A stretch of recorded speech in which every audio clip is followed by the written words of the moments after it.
Hey, it's John from CityCast. If you're in the mood to pamper yourself a little bit this week while supporting cruelty-free products, you should check out Bon Coeur Home and Wellness. It's the best place in Portland to find everything from chic home decor to cannabis accessories. They've got a curated collection of vegan and cruelty-free home goods and wellness products because their name is French for kind heart, after all. You'll get a 20% discount on your first order when you sign up for emails this week at boncoeur.net. That's BONCOEUR.net and use the code BonCoeurCityCast20.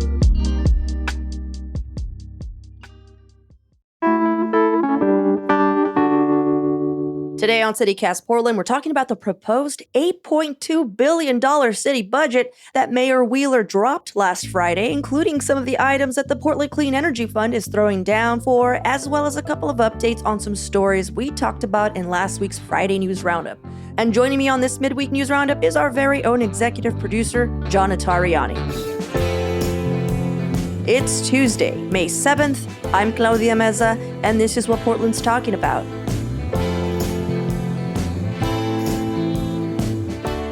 Welcome, everyone, to our midweek microdose of news. Today is the day we look at a local story or updates to stories that we might have missed late last week or, that happened over the weekend. John, thank you for being here. Hello, Claudia. How's it going? How's your weekend? Oh, you know how my weekend was. You're part of it. I guess I do. I know how part of your weekend was, at least. If you're new around here, we celebrated a totally real holiday on Friday, 503 Day, and we got to meet some of our listeners, which was really, really cool. Yeah, it was delightful. I mean, super last minute, we decided to hold a little get-together at Holman's Bar and Grill, and a couple of you came by, and it was just so much fun to meet you guys and to hang out for a little bit and to talk a little bit more about some of the stuff that we're always discussing on the show. It was a real treat. My favorite comment of that evening was a listener whispering, loud whispering. I could hear it saying, "This is the podcast," when you and I were talking about something. Because we were going back and forth on something. I don't know. Getting worked up about it, bickering maybe a little bit. You, me bickering? Never. Never. Yeah, it was super fun. We should do that again. We should do more little get-togethers like that. Yeah, maybe we should actually promote it. I don't know. Maybe we should tell people. We'll tell people next time. But anyhow, how's your tattoo, John? My tattoo is healing. As promised, I went ahead and got my tater tot tattoo. Shout out to Stinky Luke at Lombard Street Tattoo. That is actually what he goes by. That's his name. He did a great job on it. We'll get some photos up somewhere for people to check it out if you're interested. All right. Well, let's move on to the news. The story that we're going through today is something that happened this Friday on 503 Day. Yeah. Mayor Wheeler released his proposed city budget for the next fiscal year.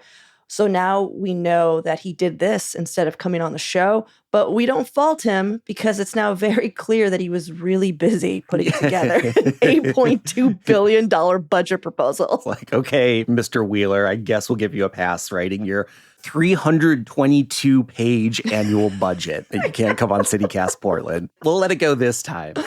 We were so harumphy, and we're just like, well, I guess the PSU protests are keeping him busy. And then he drops the budget, and we're like, oh, probably this. Oh, man. Well, John, do you want to parse out the budget a bit more? And just so we know, just a heads up, this is proposed. So this isn't, written in stone, but you want to call out some highlights? Mm-hmm. Sure, yeah. So this is the 2024-2025 budget, which will go into effect on July 1st of this year. It's an $8.2 billion with a B budget.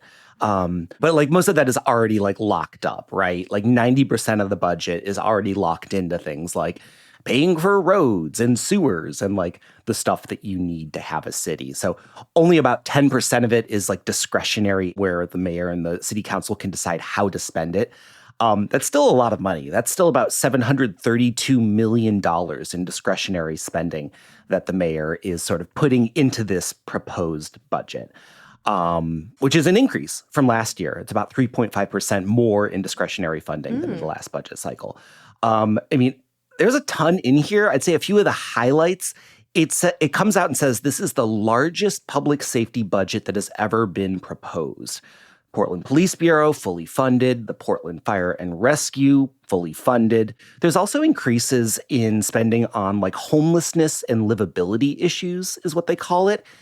And they're establishing what they call Portland Solutions. It's a program that's going to go into the city administrator's office, and it's going to group together a lot of these programs that the city has been building out over the last several years.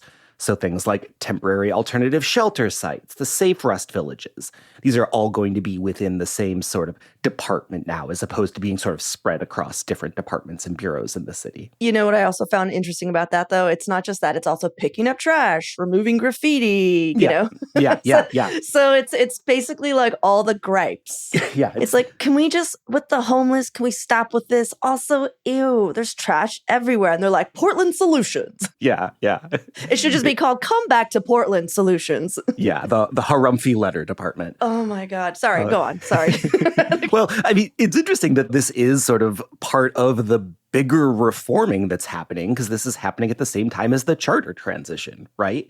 So there's money for both the like one-time cost of making this change, of like changing the management structure, physically changing the offices, as well as money just to fund this new expanded style of government with more council members than what existed before. You know, the thing that caught my eye, the shiniest part of this budget for me that I saw was that Mayor Wheeler is going to fully fund Portland Street Response. Yeah. At its current staffing level. Did you see the details of like how long he's going to fund this for? Well, yeah, funding Portland Street Response and also moving it out of the Fire Bureau. They're moving it out of Fire and Rescue and into the office of the Deputy City Administrator. So basically, the Portland Street Response has been funded as a pilot at up to this point, right? It's had funding, but it's sort of been like one-time funding. It didn't have an ongoing spot in the budget. Right. That's what this is changing. Mayor Wheeler's like, all right, I found a way to move money around to have a consistent revenue source for this. So it's not going to be this thing where every budget cycle we're going to be thinking about cutting it because the dollars have dried up. Which is a big deal. This is like the thing that it needs to become a more durable part of the city infrastructure, as opposed to like a fledgling project that we're having to renew every single year. Yeah. Do you remember when Commissioner Rubio stated that she was going to save Portland Street Response with PSEF money, which is like the Portland Clean Energy Fund, and then walked that back? Because basically she was like, oh, we're going to do this. And everybody was like, we love you. And then she's like, so no. Was told by several groups, perhaps this is not the best use of the money. And I'm curious if like Wheeler was like, I got this, or if like it was last minute during the week of finalizing the proposed budget that they're just like, Eureka, we figured it out. You know what I mean? Exactly. Yeah. I mean, it's been such a political football over the course of this year. You know, I mean, for deeper context, Renee Gonzalez has been in charge of the Portland Fire and Rescue, and he was seriously gesturing towards he might cut part of this program's budget, which is when Carmen Rubio swooped in and started talking about saving it. But the fact that the mayor has now grabbed it and been like, we are going to protect this program, is good news for everybody who believes in the work that they're doing. Yeah. I also did see that the budget is also going to further fund the community health asset and treat pilot, which is CHAT, for another year. And that sends a pair of fire medics rather than firefighters and their injuries to help Portland residents, you know, who are like big 911 users. So usually people living on the streets. And this also includes overdoses. And I mean, I hadn't heard much about CHAT until this round of funding. Did you hear about CHAT? Like, I was just like, that sounds kind of cool. I mean, that sounds like a thing that's needed, you know? I feel like I've heard about that as a pilot program, but yeah, I hadn't heard about any sort of continual funding for it. So, hooray. And part of me wonders if this is why the fire department was like, get you out of here, Portland Street Response. Do you know what I mean? Like, we want to fund something that actually makes sense for our workflow, which is, you know, what we do here. Yeah, and like, I get that. Like, you know, if you're running a department and then this whole other project sort of gets thrown on your plate that is completely different than what you're doing, like, yeah, that causes a lot of headaches. And like, hopefully this will be the sort of reorganization that allows programs like Portland Street Response to be prioritized by the people who really care about it and to create space to administer things like chat as well. Yeah, because this isn't an either or situation. This is a both and. You know what I'm saying? Like, we're going to need all hands on deck. All right, well, let's take a quick break here. And when we come back, a few more items on the budget that the Portland Clean Energy Fund was able to help out with.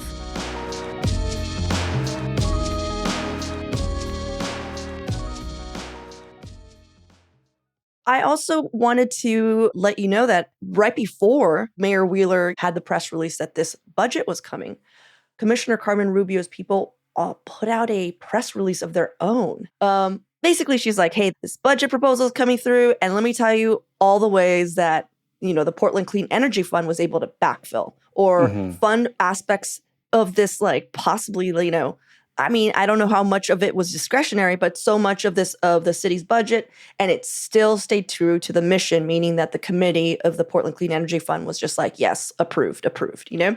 So one of the things that I thought was really interesting that PSEF Fund is funding is this like city operations, which is going to help increase electric vehicles and support these EV charging infrastructures for the city fleet. Like people have been talking about Portland going electric for a while, and she just kind of found a way to do that, using the PSEF fund, which is pretty cool. I feel like saying PSEF fund is pretty redundant. It's like saying ATM machine. But there was also like a lot of cool stuff for 82nd. As we know, 82nd Street and that part of Portland is considered a hotspot. So in the summer, it's considered to be one of the hottest areas in all of Portland. And they're going to fund canopies. And they're like creating basically like a bunch of programs that are trying to make these hotspots less hot. And I think that's pretty cool. I'm like, it's just nice to see. I know we were talking about participatory budgeting, and last Friday you were just like little treats. And to me, I'm just like, it's so sad, but I think of this as a little treat, even though it's like necessary. Like, but I'm just like, oh, imagine a tree where there wasn't one. What a little treat. Yeah. I mean, because it's so easy for a city not to do that, right? And I feel like there's so many, quality of life things like that cities like Portland, that all types of cities overlook because it takes a real push to prioritize those types of things. Yeah, and they're actually calling it vibrant communities, which is so close to like, quality, these vibrant communities. Pretty cool. But the one thing that I think that a lot of people are very, very excited about is, we got a huge push for housing in Portland. We need more houses, but I don't know if many people know this. It's kind of insane how hard it is for people to actually get a permit. It's making it hard to build. So right now, the Portland Permitting and Development Bureau currently spans 7 separate agencies, which is insane. And that's right now under the control of Commissioner Carmen Rubio. So this entire time, her team has been trying to find a way to sort of like condense this and make the permit processing a bit easier to navigate. So now, starting July 1st, for the first time in the city's history, all permitting teams are going to work within one bureau and report to one director, which sounds insane. This is the first time it's happening. And the proposed budget fully funds the incoming team members of like the single building, which is now called Portland Permitting and Development. So that is like now where you just go, you don't have to ask. Because let me just tell you, John, I was looking to install a driveway. I had to go 3 different places. I had to go to PBOT. I had to go to this. I had to go, you know what I mean? It was just so many different agencies and it made no sense. And I mean, I can't imagine if I wanted to build a building, Yeah. I mean, I have not been in the process of trying to get permits for myself, but that's what I've heard, is that it's just been a total cluster up until this point. And hopefully this will make this a lot easier, because that's important. I mean, it seems like it's going to go hand in hand with actually creating housing that is desperately needed. What an idea. I know. Do you know when they're going to vote on this? Yeah, I mean, so there's a number of like public meetings and hearings over the next several weeks. The first one, there's a budget work session going on today, on Tuesday. They're looking to adopt a budget by June 20th is the plan. So several weeks of back and forth and haggling and horse trading and, combing over the details of this budget. But if all goes to plan, within a little over a month, we'll know what the budget's going to be. Well, thanks, John. I mean, there's a bunch more. We'll put a link to what the city sent out. There's, a lot of cool graphics. There's a pie. There's a pie. There's many numbers. If you are a fan of numbers, we've got so many numbers for you. We got you covered. 7s and 4s and all the numbers. I saw some 3s. It's going to be great. They're in there. Oh, man. But I wanted to do some updates on some stories that we did last week. John, you did something regarding the possible new cannabis reclassification federally, but there's like much more happening, right? Yeah. So news came out last week that the Biden administration is looking towards reclassifying cannabis from a Schedule 1 super serious, super strict drug to a Schedule 3, still regulated, but not quite as like tightly controlled type of substance. This is a big deal for a lot of reasons. But some senators, including Oregon's Ron Wyden, are trying to go a lot further and are reintroducing the Cannabis Administration and Opportunity Act, which is a law that would basically completely legalize cannabis across the country. This is a bill that's been around for a couple of years. It was first discussed in like 2021 and had an introduction in 2022. But now Ron Wyden, along with Chuck Schumer from New York and Cory Booker from New Jersey, they're putting this bill back out there and being like, hey, we've got this momentum. It might be time to just freaking legalize this stuff across the country. And also like create programs to help people who had like lost access to housing because of convictions and establish a cannabis justice office. 15 other Senate Democrats have co-sponsored this bill. The way national politics work, like it's not like this is immediately about to become law by any stretch of the imagination, but it's still a big deal. Man, all stoners, I'm sure. Every single one. Ronnie and Cory, just hanging out with Chucky, smoking a doob. Why is that so funny? I don't know. I don't know why that's so funny. I'm really excited about this. I hope this happens because if you remember when we had Representative Earl Blumenauer on the show, he was just like, this is what I want my legacy to be. I want to leave and I want to have accomplished, legalization. And he could finally like hang his little bow tie up, But his whole thing was like, and then I'll partake. Supposedly he's never smoked anything. We're holding you to this, Earl. If it comes through, we're gonna. I want to see a video. We want to see a video. What about you, Claudia? What do you have your eye on? Well, I noticed that the City Club of Portland is actually taking the participatory budget initiative, the proposed ballot initiative, pretty serious. Like they've launched a study committee. Mm-hmm. And so what that means, because I was like, what does this mean? Like, their own little think tank. And basically, if you are part of the City Club of Portland, if you're a member, you could be part of this. And I guess you're just looking through it to see, like, you get to present it like this is something we're going to support. This is something we're not going to support, or like just basically talk through what they're proposing. Mm-hmm. If you don't remember, this participatory budgeting ballot initiative is just a proposal aimed to get like 2% of the city's general fund. It would be allocated for public participation. And it'll be divided via district. And essentially, it's just another way for regular citizens to be involved with like local politics. And when we were discussing little treats or whatever, that's basically part of that deal is you decide within a committee how you're going to spend that money. And this isn't a new thing. This is something that other cities have been doing for years and years and years. Mm-hmm. This is how certain districts in New York basically were like, hey, our public schools don't have air conditioning. How about we buy air conditioners? Just stuff that like you want your city to fund and it's taking forever.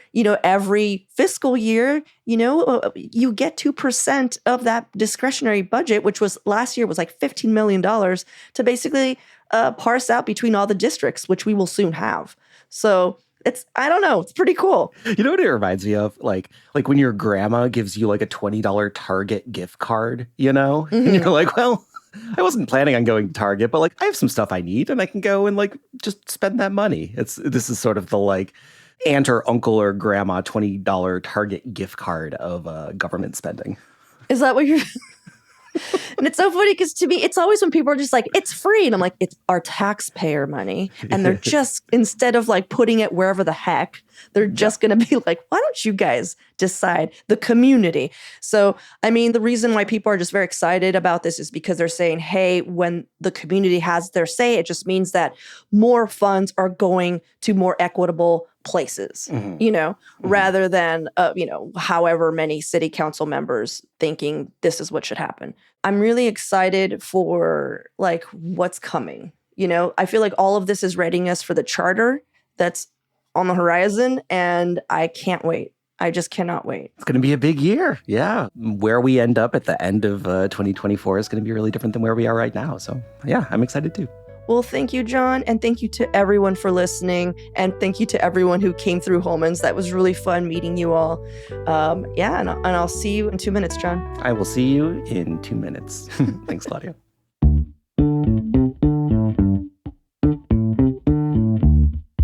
That's all for today here on CityCast Portland. Thanks so much for listening. If you enjoyed the show, please share it with a friend, rate or leave us a review. It really does help us out.